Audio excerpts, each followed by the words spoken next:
বইছে নদী, নদী। তোমরা বারবার ওকে নিয়ে এই কথাগুলো কেন বলছো বলো তো? আমি তো বলছি ওর কিছু হয়নি, ও বেঁচে আছে, ওর কিচ্ছু হয়নি, ও ঠিক ফিরে আসবে। দেখো আমি বলছি ও ঠিক ফিরে আসবে। ও কথার খেলাপ করার ছেলে তো নয় মা, তুমি তো জানো। ও ফিরে আসবে, ও ঠিক ফিরে আসবে। থামো না, থামো থামো থামো, দয়া করে থামো। তুমি চুপ করো, তুমি চুপ করো। আমি কি তোমার পায়ে ধরবো? কেন কথা বলে যাচ্ছ? কেন কেন বলো, কেন তুমি আমার সামনে দাঁড়িয়ে আছো এইভাবে? কেন আমাদের চোখের সামনে দাঁড়িয়ে আছে? তুমি বাড়িতে, এত বড় বাড়ি, তুমি কোনো জায়গা পেলে না? কেন ও মা, আমি কোথায় যাব?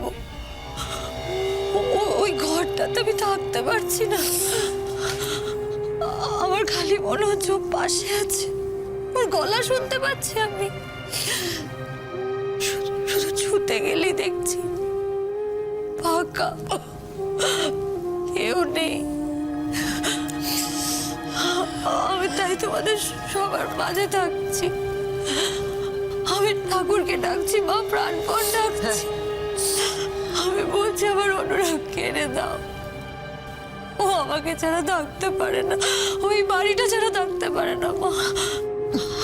আমি ঠাকুরকে ডাকছি মা, বলছি ওকে ফিরিয়ে দাও। আমি তো জানি ও আমাকে ছেড়ে থাকতে পারবে না, তোমাদের কাউকে ছেড়ে থাকতে পারবে না, এই বাড়িটা ছেড়েও থাকতে পারবে না।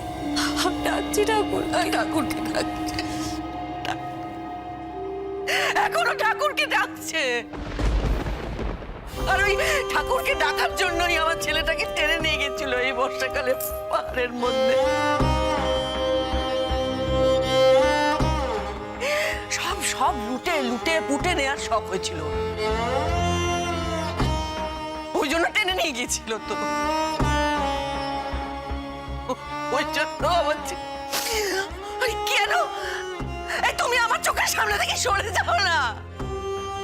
আমি তোমার সহ্য করতে পারছি না। তো তোমাকে দেখলেই আমার মনে হচ্ছে একটাই কথা, আমার আমার বাচ্চাটার, আমার ছেলেটার মৃত্যুর জন্য তুমি তুমি তুমি দায়ী। তুমি